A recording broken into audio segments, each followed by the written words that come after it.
Ladies and gentlemen, boys and girls, it is my distinct pleasure to introduce to you the most underrated but tremendous tag team of all time. They are former NWA Tag Team Champions. They are former WWF Tag Team Champions. They are your current Tag Team Champions of the universe.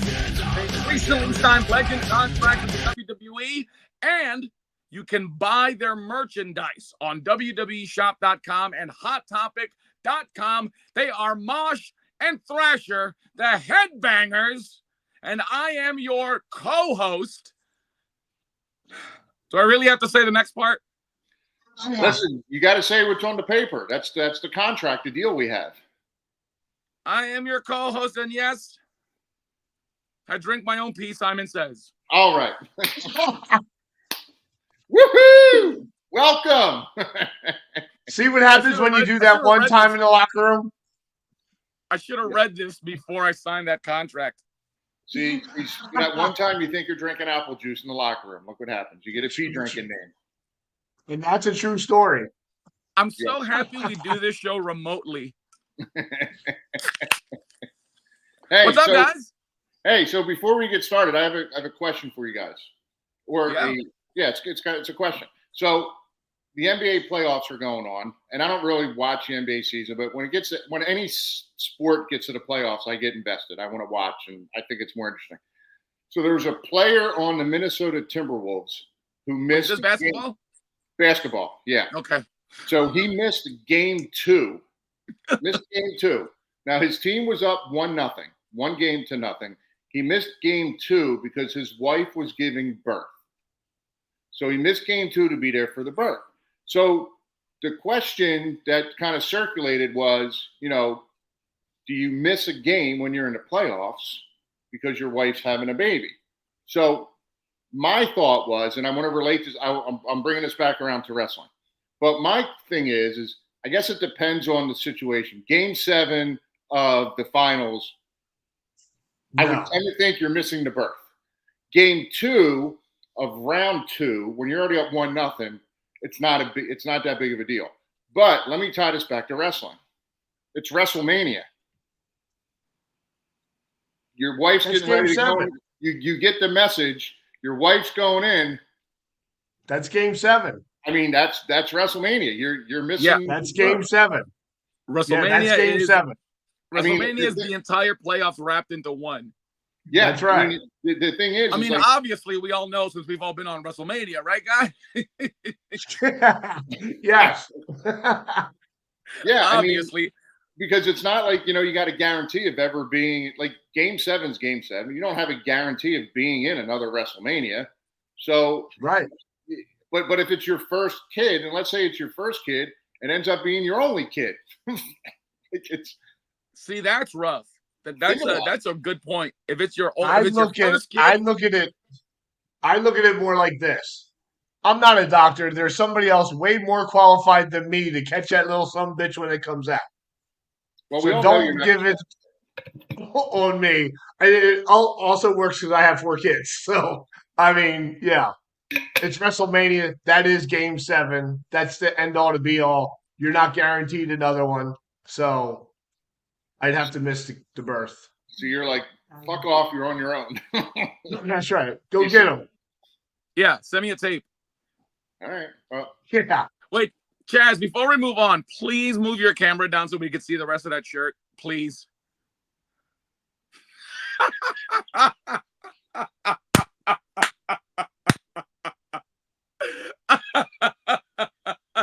Is that on WWE Shop? No, that's on ProWrestlingTees.com. Oh, I'll add that. I'll add that to the intro for next week. that I heart beaver. Listen, the Chaz Heart Beaver. Who doesn't like a little sloppy beaver every now and then? Hey, let me ask something real quick before we move on. Glenn, if you had been around for that story gimmick and they had tried to include you in it, say, as Beaver Cleavage's dad, Ward or something, you think you could have done it? Would you have? Absolutely. He would have had to have been Wally. Absolutely. Yeah, well, I could have been Wally. Yeah. Absolutely. I mean, everyone has a name for their gimmick, right? Oh boy. Right. Everyone's got a name for it, right? Yeah. Yeah. Mine's Wally because he likes to come out and play with the beef. You're welcome, all of you. All right, guys. This has been the Headbangers Variety Show. We'll see you guys next week for episode 9. Wow. Wait. So I shudder to ask, Glenn, what is your name for your gizmic? I have no idea. He can't say it because Gina's in the room with him. Oh boy. No, I have no idea. Yeah. I couldn't even. I had no idea. Willy Wonka? Right. I don't know. All right. I have And no idea. Wait, yes, that would seem right. And you like the Chocolate Factory, so yeah. Willy Bonker and the Chocolate Factory. There you go. All right, Simon. What's yours? I was so hoping you weren't going to ask. You called Frankie? So this is from way back when. My gimmick is called DJ Peeps. Yeah, I know. It's as small as a little peep. Okay, settle down. Settle down. Yeah, it went from Peeps to DJ Peeps because I can make music with it. Because I'm harmonious. He's like a little violin. Oh my God. Fucking worst. Jazz, we'll do a really in-depth one of these because I have gotten messages from folks because now now we're getting questions. People are really starting to leave comments. And I've been asked to do a really in-depth probe into your mind about the Beaver Cleavage thing. And then with Glenn about coming back with the whole angle of revealing, that the you hitting her storyline was her putting on makeup. But did you hate the Beaver Cleavage thing? No. At first, I was kind of excited about it because I had never done singles. The only singles I had was when I first started down in school, and I did the little storyline with the guy Craig, who was there, who started at the same time as we trained together all summer, and we did a little thing, and then Glenn and I started tagging. So literally, I started in June. So that was September, October. As of December, Glenn and I were tagging together. So I never really did any single stuff at all. Was it nerve-wracking? Sure, especially when I was when they killed it off, and then I was doing house shows by myself and stuff like that. Because again, I didn't know who I was or what I did because I was always a headbanger. But no, I didn't mind it at all because again, I was looking forward to the opportunity. And plus, my head was buried in boobs every night. I mean, that's not the worst thing. The only problem I had with it was she didn't listen to me. Well, she was really green, right? She was really green, and I told her from the start to stay away from the boys. Don't hang out. Don't get in trouble. You don't want that reputation. And I'm not going to say the person's name, but literally 2 nights later, yes, she didn't listen to me, and I'm not going to say it. I'll say the name off air. I'm not saying it now. Okay, yeah, we can talk after the thing, and then just as I thought, her name was through the mud, through the locker room, and then the other side of it. This is probably the one. I guess I don't know if it's a regret or something I would do over, or maybe it's both. Back then, they were bringing the females in, and me not realizing, and I've said this before, not realizing the business side of what was going on, because I never looked at it as a business. We talked about that. Yeah, Glenn and I were there. We're going to be there. Blah blah blah blah. That's how I looked at it. But if I would have looked at the business side of it and realized what was happening around me, with everyone who had a girl was getting pushed. They were getting pushed. They were getting used.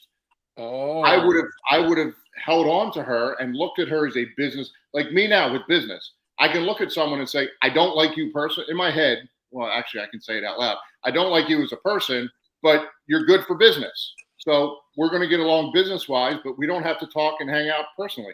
That's what I should have done with her, because not only would that have maybe been different instead of the whole beating her up thing, but then with Glenn coming back, we would have had a female with us who maybe could have went against the Hardys and Lita, or we could have went with other tag teams where they were pushing the girls in. Like when they put D'Lo and I together, and then they gave us Ivory. Then we did 6-man or 6-person matches with, you know what I mean? So with Matt and Jeff and Lita, I think it would have been different. But again, looking back, I was young and naive and stupid and didn't know and didn't look at it that way. I just was like, listen, this girl doesn't listen. I don't like her. I want to get away from her. So what do we got to do to get rid of her? And that's the route I took with it. And Glenn, I'm sure you guys were in communication even while you were hurt. But I've always been dying. This is my favorite part about co-hosting this show with you guys, and I get to ask you guys stuff that would have made me sound like a mark if we were just hanging out in the locker room, and I get to do it for journalism.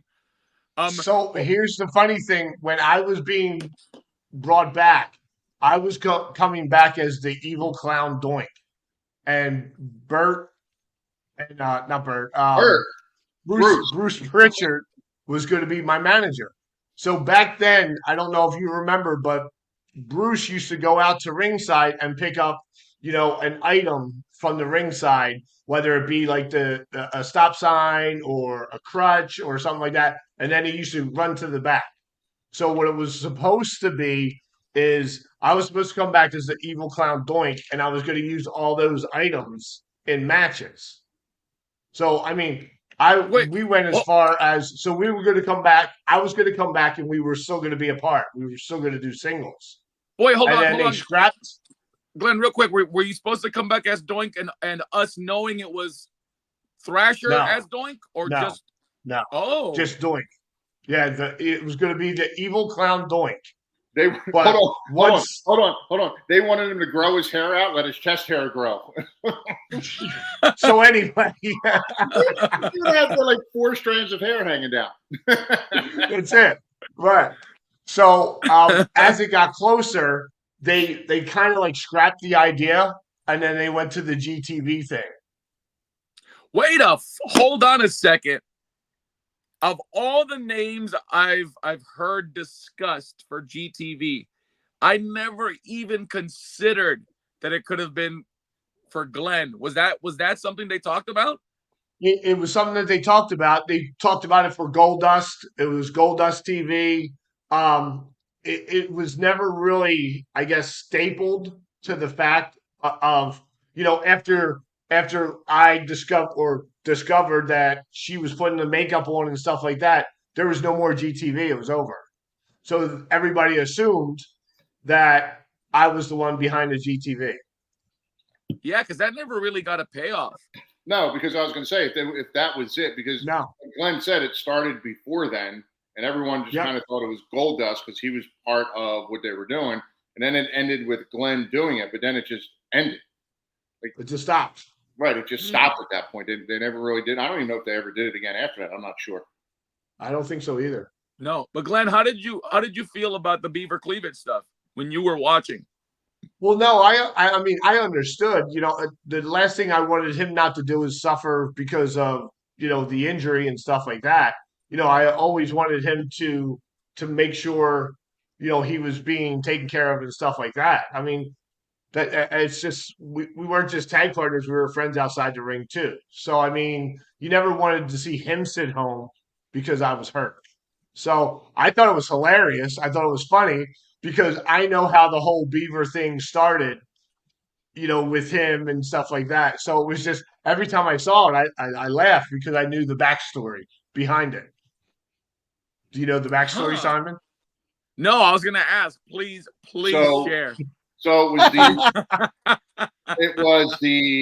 we were going to Kuwait, and it was the very first, and I mean, this part doesn't really matter, but it was the very first time I ever went overseas to wrestle. And we had to give, Briscoe was in charge, so we had to give Jerry Briscoe all of our passports. So he's got the passport, he opens my passport, and he goes, look at, now, when I took the passport picture, I was like, I don't know, 19. So he looks at me and goes, oh, look how cute you are. You look just like Leave It to Beaver.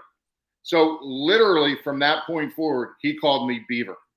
It was Beav, hey Beav, Beaver. That's what he called me from that point forward. And again, that was April of '94. So we were still part-time at that point. Like we were still brand new.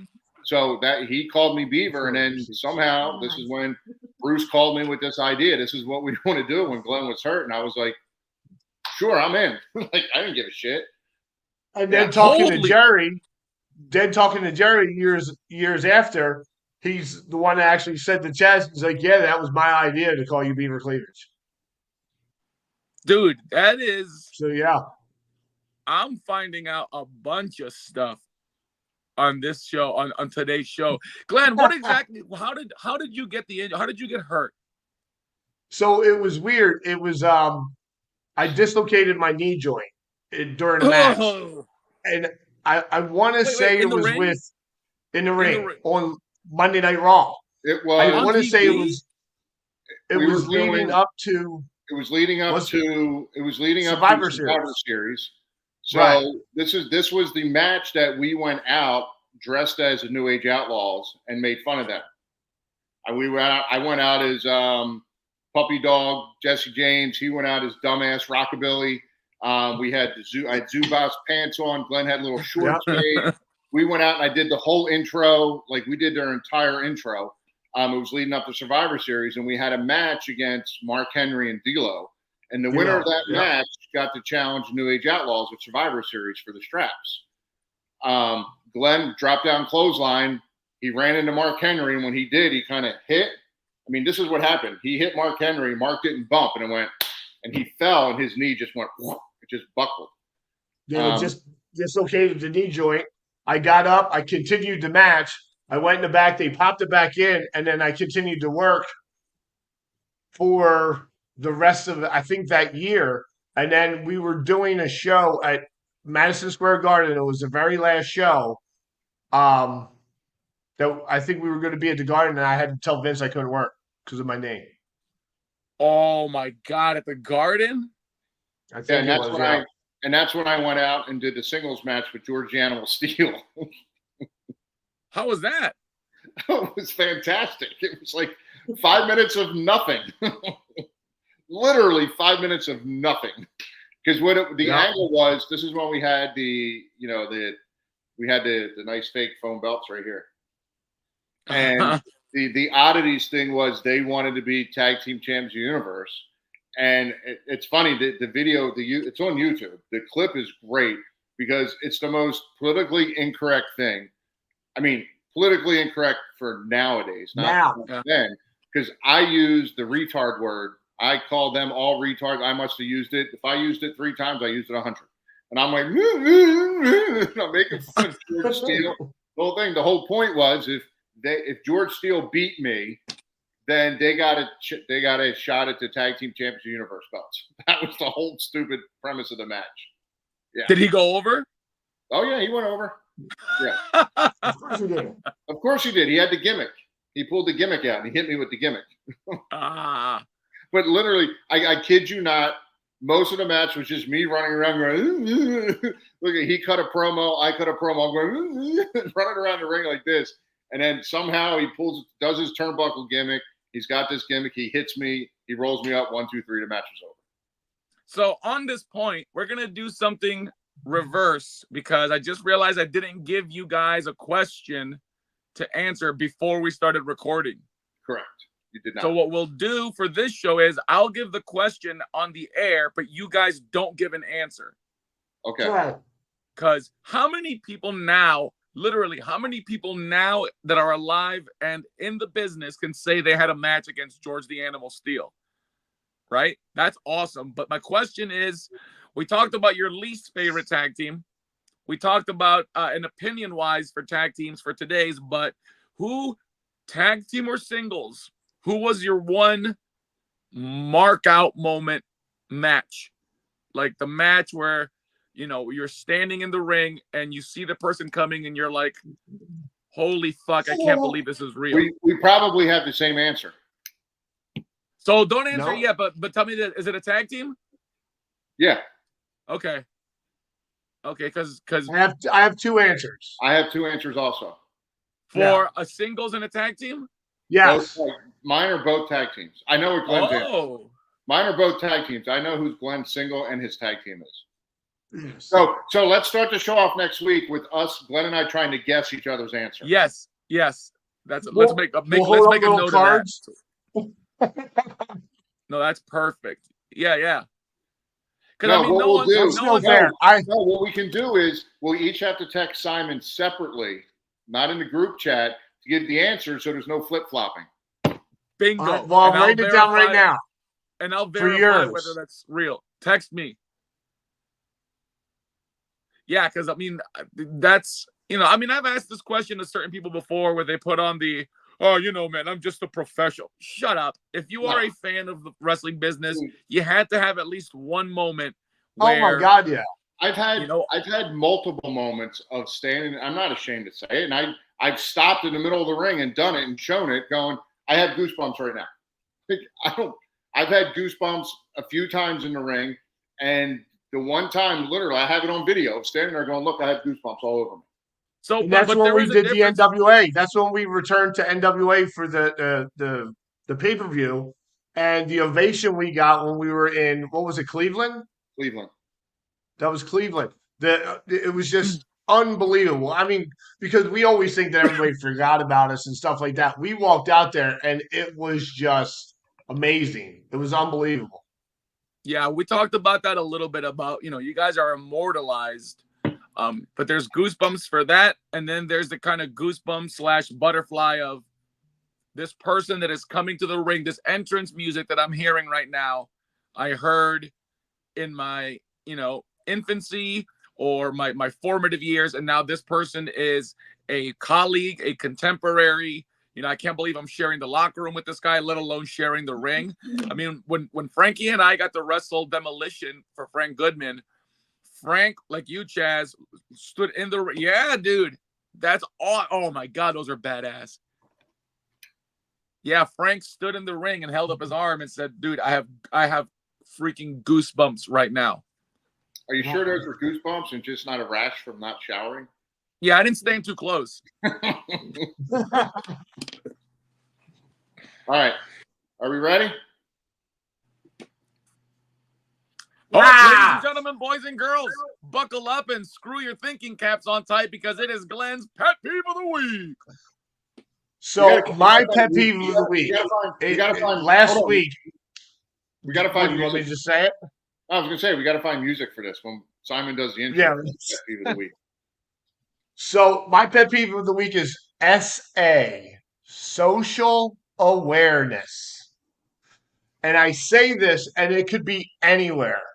Me and Gina went up to Disney last Wednesday because she had the day off, and I took the day off. And oh my God, it's just terrible. Like the social awareness, like I was walking, and next thing I know is I smacked a little kid right in the face because he was up my ass. So bad. Just the social awareness is in today's day and age is terrible. Or lack of it. Horrendous. Lack of social awareness. There isn't any. Like people just, I mean, and you can go anywhere and people will just walk and then they'll just stop and turn around. I almost got punched in the face because we were walking behind somebody. They stopped, almost like my car accident yesterday. They stopped.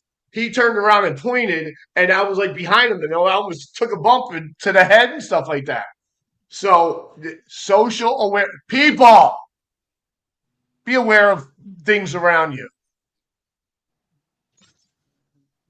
I love you for that because I completely agree. Especially like, the three of us have been to Universal together. The number of times people are walking and then just stop in the middle of a busy walkway to look at something or to see if they're move to the side. Get out of the way. Exactly. Yeah, people are walking. One of my favorite things is when you go to the grocery store and they leave their cart in the middle of the aisle, but then they turn their back and they're standing next to the cart. Put the cart over to the side and stand behind it or stand in front of it so people can get by. So my favorite thing to do is I just ran the fucking cart. I take my cart, I literally, no lie, I take my cart, I turn it to the side, and I bash it into it, and I go through, and people are like, oh, I'm sorry, is that in your way? I go, no, not at all. I go, I moved it, it's all good, don't worry about it. I go, you just worry about you. Don't worry about the 1,000 other people walking around Walmart with you. Yeah. Here's a funny story that really made me notice it even more so now than ever. is we were walking in Epcot and stuff like that, and they have that little playground on the one side near Test Track and stuff like that, like that little way Test that track you can and go. And this what else little is there kid's on like Test Track? running he's just running around crazy, and you hear the dad go, "Joey, social awareness. Remember everybody around you." And I'm like, that is one great father right there. Social awareness, teaching his kid. He had to be like 4 and teaching his kids social awareness. We should all be more courteous of everybody else around us. Stop walking like this, take Yep. off the blinders, and get aware. Yeah. Kind Self-awareness of is key. like the guy that stopped in front of you yesterday. There was no social awareness that you were there. Yeah. So, a perfect example is yesterday. I was in a car accident. I totaled my car. So, I'm driving down the road and I'm going through a green light, and the guy in front of me just decides to stop. He's in the center lane and decides to stop right in front of me.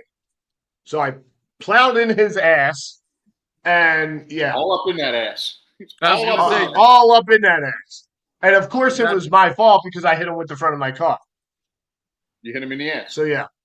I'll tell you what, those airbags, incredible. I felt like I was in a big giant marshmallow because they were wait like a second. everywhere. Hold on, your airbags deployed? You didn't tell me that. Oh my God. Yeah, my car's that's probably total. that's what basically totals the car when the airbags go off. Yeah. How fast were you going? Under 40? Yeah, he drives Miss Daisy, so he wasn't going that fast. Yeah, no. I even have it on my app because I have that Life 360 on my app on my phone. And I pulled it up and said, crash detected. Would you like us to call emergency services? So I said no because it was already done. And then I looked at my top speed. It was 42 miles an hour. So I know, and the speed limit was 45. So, Yeah. Glenn does under the speed limit. of course. No life in the fast lane for you, Uncle Glenn? Fucking nerd. Not anymore. Not anymore. Jeez Louise. Speaking of no life in the fast lane, is it staggering to either of you how quickly the intrigue of TV wrestling has died down? The second WrestleMania was done and over with. I feel like the weeks, which of course you want to lead up to your big show with angles and enticing TV, but not only is there nothing to write home about now. Have you seen this stuff on social media where the fans are starting to turn on Cody or want him to turn heel already? Like, that was my big fear. Like, once you finish the story, where do you? What? Well, there's Right. the problem is, in my opinion, and yes, it definitely, like, even my watching it, WrestleMania, you get into it. Just for some reason, a month or two before WrestleMania, I get all invested. And yeah, it kind of weans down. And I was going to bring up last night's Raw because I literally saw the last half hour. And the only reason I saw the last half hour was because the Phillies went into extra innings, so I wasn't able to watch any Raw. But I was going to say you were awake. So it dies down. The problem with Cody right now is, though, there's no one for him to work with. The old booking, I want to say old booking, so I'm going to say the Vince booking was, we got to put someone in there that's bigger, believable, and, like Roman was big believer. They made him to be bigger than life. But then you come off of WrestleMania, and the first pay-per-view, who are you defending the belt against? AJ. Nothing against AJ, but how all of a sudden is he thrown into that spot? Right. AJ's not really a threat to Cody. So it's boring, and I understand Hunter's booking theory, Triple H's booking theory of good matches, good matches, good matches. Because it was a great match. But there's no story there. There's no storyline. Right. There was no follow. There was no the pay-per-view Investment. after WrestleMania. The pay-per-view after WrestleMania had no follow-up from Cody from WrestleMania to, like, what's next now. Right. Yeah, they could have at least put him in there with Solo Sikoa or something. But yeah, I've seen reports online and read, in the Observer that Triple H booked AJ versus Cody because he knew it would be a solid match, which is so striking, especially the conversations we had on our first episode that the three of us did on here. the last year, the intrigue, the fan base wasn't necessarily built on great matches. It was built on a hell of a story that was being told, which was also why the three of us discussed, opinions on Jey Uso versus Jimmy Uso from WrestleMania, because the story they had leading into it and the story they could have told was not what we got. Right. And I really want to get you guys' thoughts on this, because I just had this talk on Saturday at a show. There was a guy that came up to me, which really aged me, because he was like, Simon, my mom used to bring me to the Armory. Actually, he mentioned a show that was the second one you guys wrestled me and Frankie at. He said, back in 2013, my mom brought me to a show, whatever. Anyway, and was like, I really want to get into the business, but I'm not that athletic. And I said, well, pal, charisma, great promos, and an interesting look can hide a lot of sins in the ring. You still have to be able to have some ability to move, but I want you guys to take it from there for anybody watching this, whether they're into business, wanting to get into business, or just starting out. Yeah, it's different now. And I mean, it's different now than it was back in the day. And when I say back in the day, I'm going like old NWA, AWA, where, you had to be able to work and stuff like that. But even those guys that were the biggest names, they had that charisma and they were able to talk on a microphone. I mean, look at Flair, look at Dusty, look at Ricky and Robert. Midnight Express had Cornette. So you got to have that charisma. You got to have that mouthpiece. You got to be able to cut a promo. And look at the biggest stars we've had lately, going back to Shawn the Stone Cold, to The Rock, all those guys had Hunter. They all had that personality. They're able to cut promos and have personality. Like if you look at anything in The Rock, let's be honest, him and John Cena, their work is terrible. But the charisma and being able to cut a promo, and Rock's promos now, and they were back then, because I actually was watching, I don't know if you watched the stuff on A&E on Sundays. A&E does, they do the rivals and they do the biographies and stuff like that. Yep. I watched the rival of The Rock and Triple H all the way back to like when they both kind of were starting to get their push, and how one got a push a little bit more than the other one, and that one got mad. So he wanted to take over the thing all the way down, all the way up to where they were. But all of The Rock's promos, all he did was bust everyone's balls. Every one of them was just on the mic being able to just chew down. So so it's just charisma. And even like I was laughing, and Glenn will know this, he'll probably laugh too. I can remember when The Rock started doing the people's elbow. And he would stand there and he would take the elbow, he would take the thing off, and he'd run and he would land when he would hit. And like this part of his elbow like hits the guy's arm.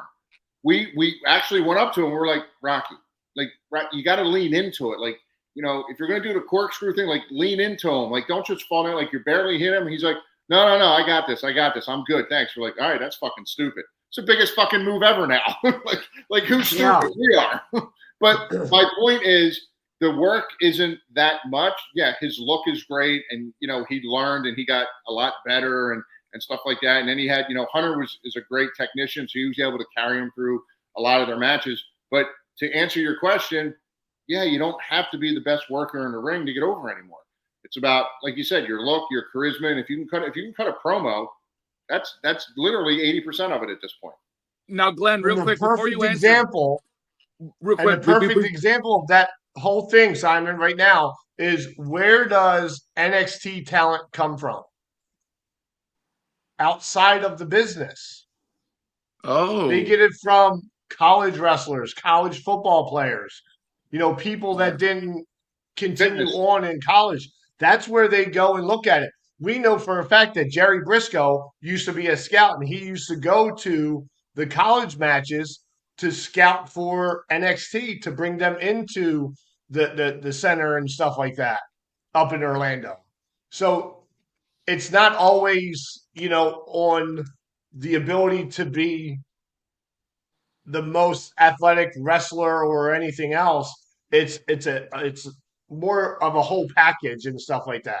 So even if you don't have any wrestling experience and you look good, you have a good figure or a good, physique and stuff like that, and you got a little bit of ability, they can teach you the rest. They can't teach charisma.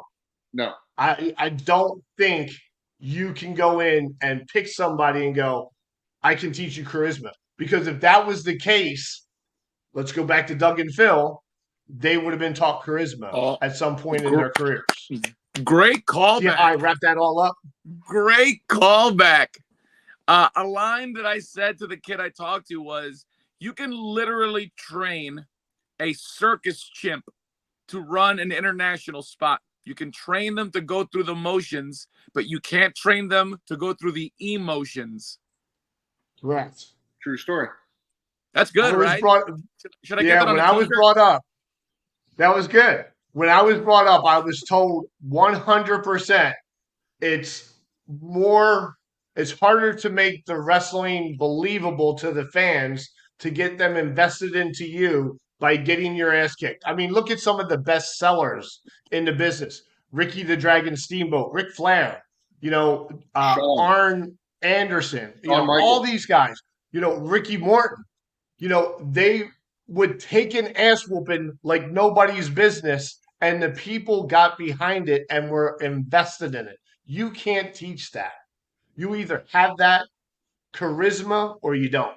It's funny. It's funny you mentioned that, and you mentioned the guys you mentioned, because I saw a thing on a Dolph Ziggler that he did. And he's another one. Well, that was his thing. Was I want to be that guy that just gets the shit kicked out of him, and somehow I slip over and win. He goes, I watched Ricky Dragon Steamboat, Ricky Morton. I watched Shawn Michaels. He goes, those were the guys I focused on watching. He goes, because they all, especially Shawn, just got his ass kicked because that. And Shawn even says it in his biography. He goes, I wasn't the biggest guy. He goes, I'm in there against the Undertaker. He goes, I can't beat the Undertaker, so I need people to help me win. He goes, so I just learned how to get the shit beat out of me, and then I created the storyline to make it believable for somehow where I would keep slipping over.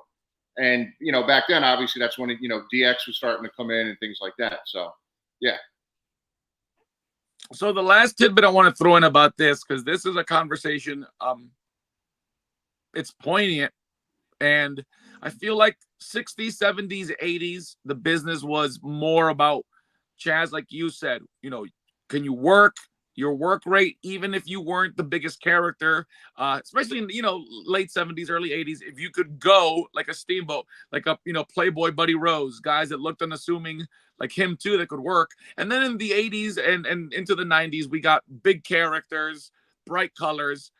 Now it feels like a lot of, this is going to sound antiquated.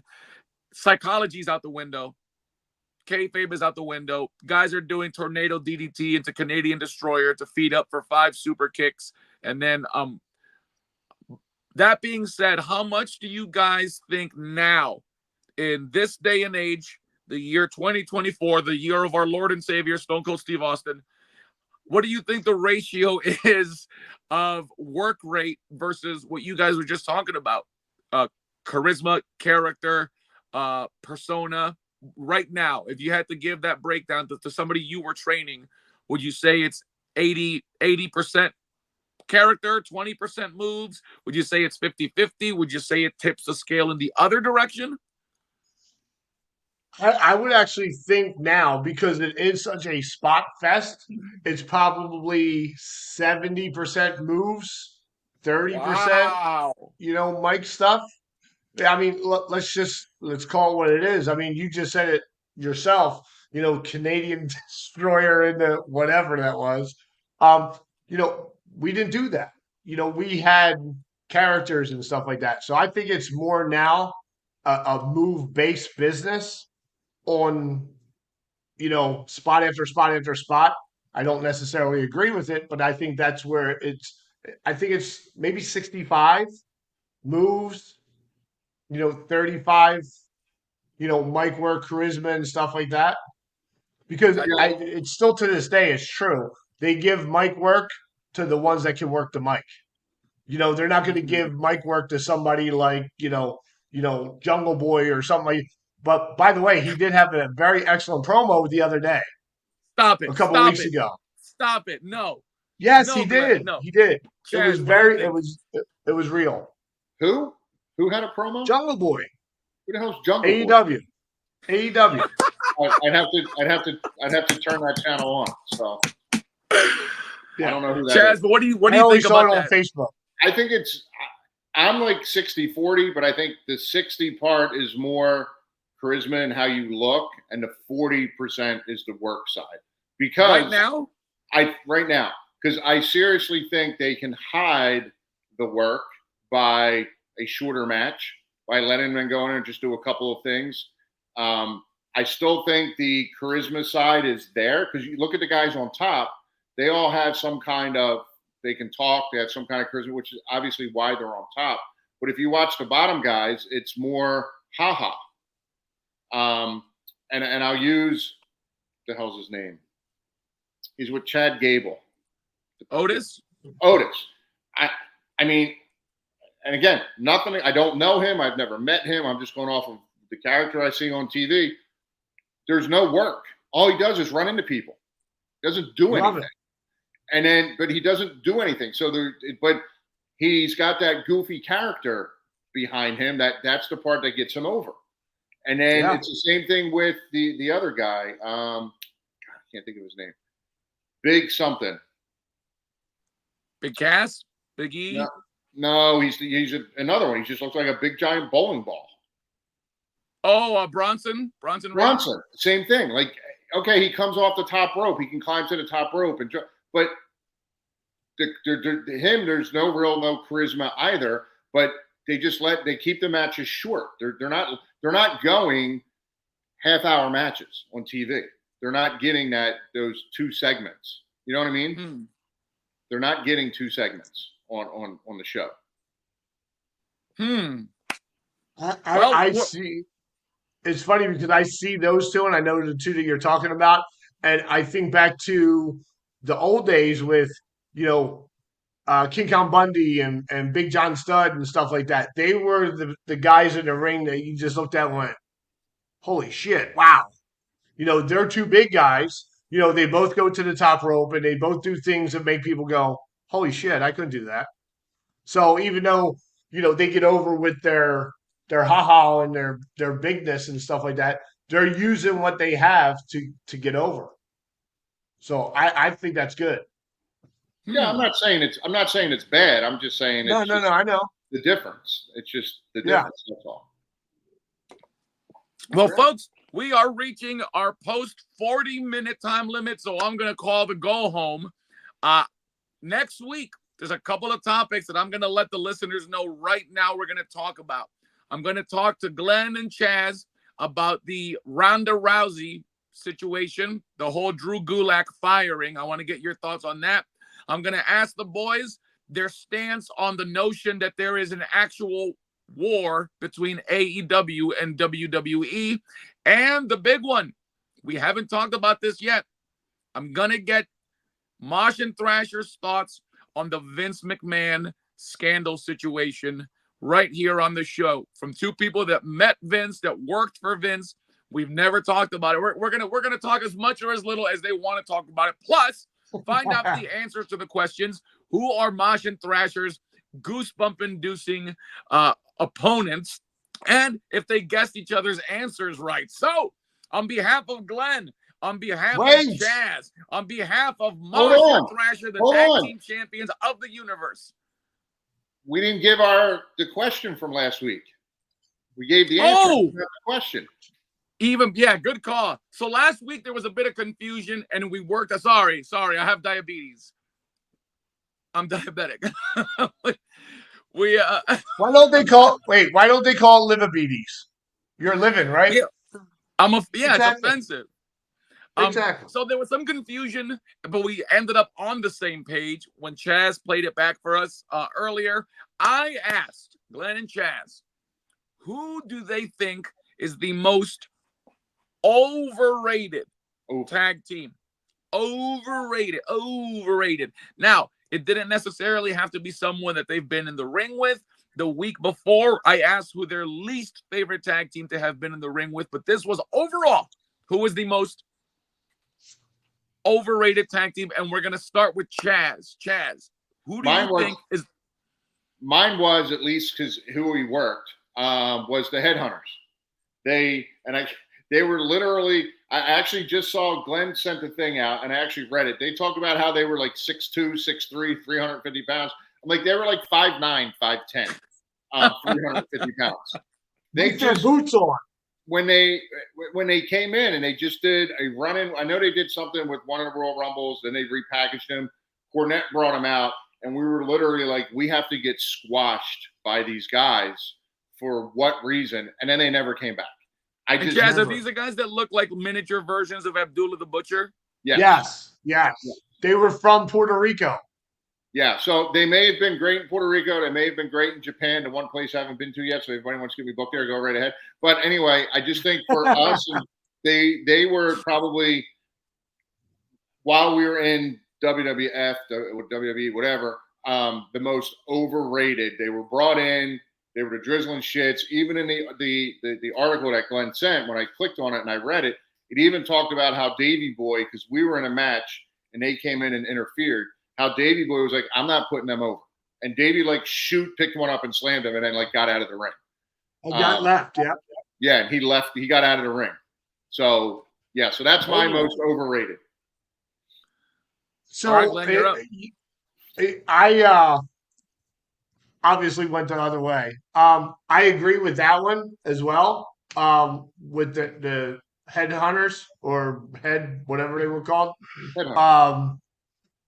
But I also think any team you can mention that got pushes is overrated. I mean, I can go. It depends on the timing, the position, and stuff like that. Stop we pussyfooting could around. have been. Don't be diplomatic. We could have been in the ladder match that the Hardys and the Dudleys and stuff were in. We were supposed to, but I got hurt. So I mean, there's a lot of teams that are. What? You want me to single out one? No, you're pussyfooting around. Just get to the answer. You said a tag team. You said a tag team last week. Right. Well, I said a tag team, but I thought we were going the other way. Oh, underrated. Was the underrated. Right. And I mentioned them right away. But anyway, why don't we leave it at that? Why don't we leave it at that? You can give your underrated, and then next week we'll flip, and Chaz will give his underrated, and you'll give your overrated. Listen, our underrated's us. So I mean, right. Well, it's in the intro. So yeah, it is, and I get very upset about that. I think another overrated tag team were the Pitbulls, and they came out of the Monster Factory and stuff like that. We actually had a match with them on Raw. I believe it was Raw. It was their tryout match. I think, again, they were great in the ring, but I think that they were overrated with the stuff that they did. I don't know if that makes sense.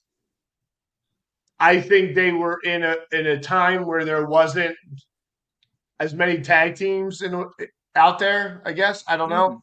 I think every tag team is overrated but us. Because we never get the kudos or we never get the Dudley Boy ratings or the Hardy Boy ratings or anything else like that. So, I mean, I think every tag team is overrated but us. So there. That's fair. That's fair. All right, so before we leave, and Simon does our out, I have a movie that I want the two of you to watch over the next week. So a friend of mine, I met with him. He's a client, but he's a friend also. Told me about this movie he saw on Netflix. Okay. All I'm going to say is the movie is this is all I'm telling you about the movie. It's about an autistic kid and wrestling. Very heartfelt, heartwarming movie. It's called. Is it Peanut Butter Falcon? Have you seen it? No. The Peanut Butter Falcon. That's the name of the movie. Watch that. Let's discuss that next week. That's good stuff, Chaz. I like that. Little Headbangers variety show movie review from the boys. It's funny, but you know what TV show I'm really into right now, speaking of that, is The Good Doctor. I love The Good Doctor. Is that good? Love it. I love it.